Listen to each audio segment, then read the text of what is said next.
Now, finally, now, these fiscal conservatives are finally ready to renounce this new right? Because, oh, well, we never intended for the religious bullshit to slam into the secular fan. What? It's too late.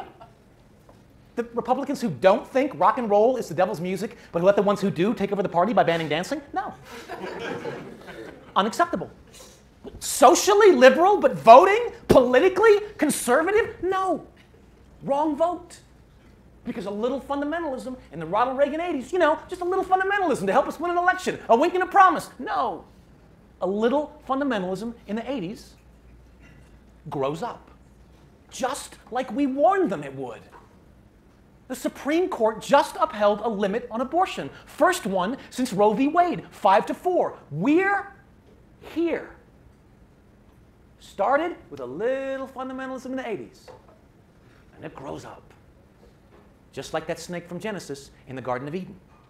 Because if we read the whole book, we'll discover that that little snake from Genesis grows into a 7-headed dragon by the time Revelation rolls around. It's in their book. Yeah. Yeah, it's a metaphor.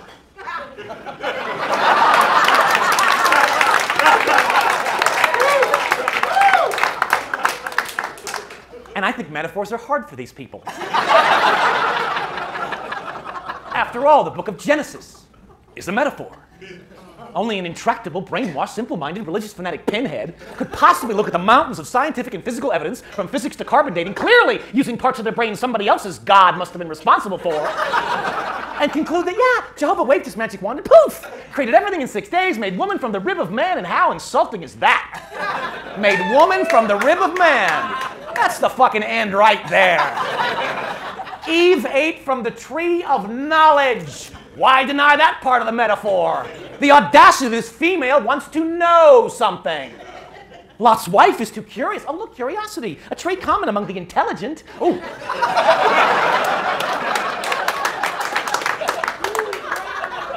Well, an intelligent female, we better nip that in the bud. Lot's wife is too curious to not just blindly trust her man when he says don't look back, so she gets turned into a pillar of salt. For the crime of curiosity? Gee, that's fair. So why are there Christian women?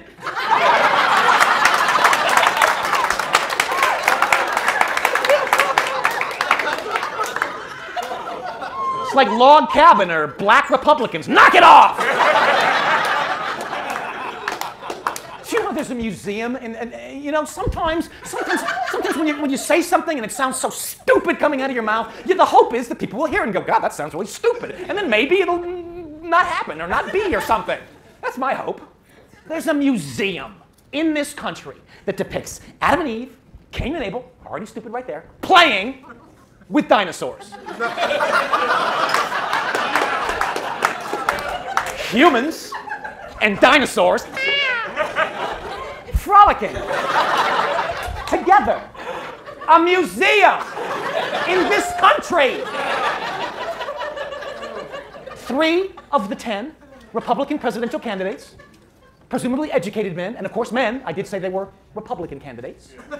3 of the 10 at a debate, when asked if they do not believe in evolution, raise their hand.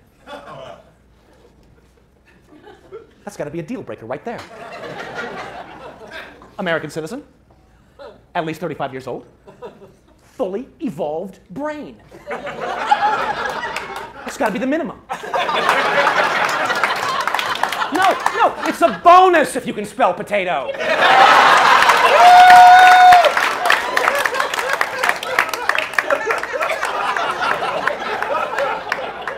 Then there's a group of these boneheads who are actually arguing that God dispersed ready-made dinosaur fossils all over the earth as a way to test our faith.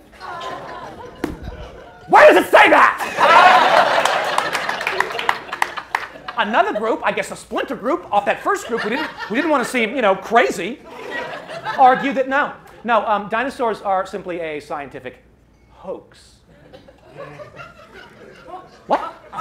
Why? What? Why? What? Why? Why? Oh, maybe so Steven Spielberg can make another killing on his series of Jurassic Park films. Probably to fund some secret Jewish Hollywood cabal to further tear at the fabric of Christian society, filled with innocent teenagers slowly being driven insane with abstinence counseling and sales at the gun show.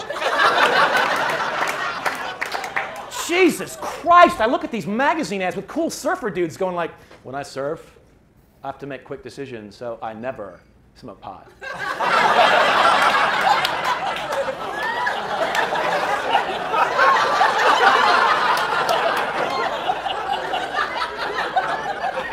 Or these abstinence cuties on national TV, these 17-year-old wasted pieces of ass who've sworn off sex before marriage, probably way too young to some porn-addicted, beer-swilling, adjustable NASCAR polyester baseball cap-wearing bruiser from Indiana who would never consider licking pussy because he thinks it's gross, which actually serves her right. Go buy a vibrator. You're gonna marry this mouth breather without taking him out for a test drive and have no one to compare him to? You're gonna marry him? Hey, good luck with that orgasm.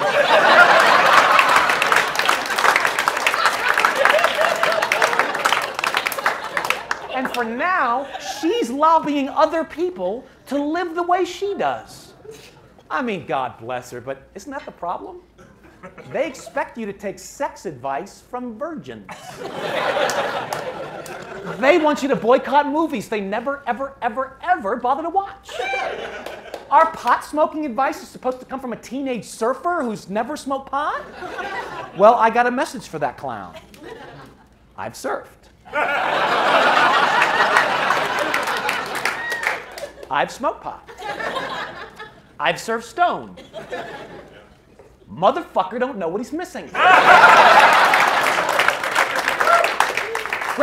Granted, in the interest of full disclosure, stoned on a shortboard with a shark fin in the water sucks. It's a lot worse than not stoned on a shortboard with a shark fin in the water. But you only know what I'm talking about and why that may or may not be funny if you have some information. Tree of knowledge? Not good enough. Is there a tree of intelligence somewhere? Is there a tree of common sense? Is there a tree of not so dumb as a fucking rock? Could we get Eve to give us all a bite of some of that juicy fruit?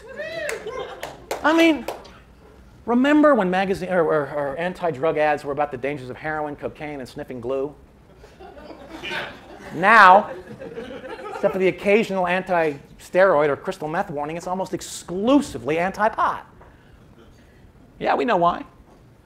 Because the Partnership for Drug-Free America is the creation of an ad agency and is primarily funded by monies pooled by pharmaceutical companies.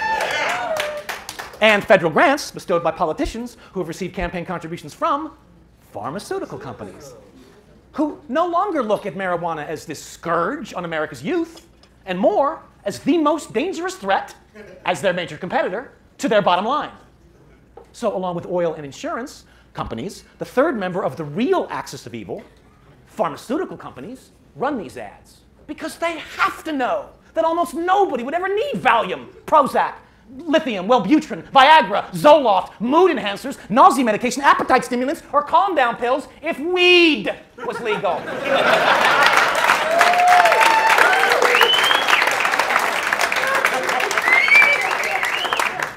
Botox? Sure, still need Botox. Unless, of course, people were chilled out enough that, what's the fucking wrinkle?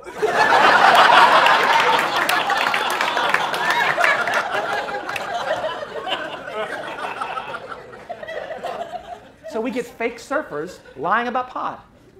Good move.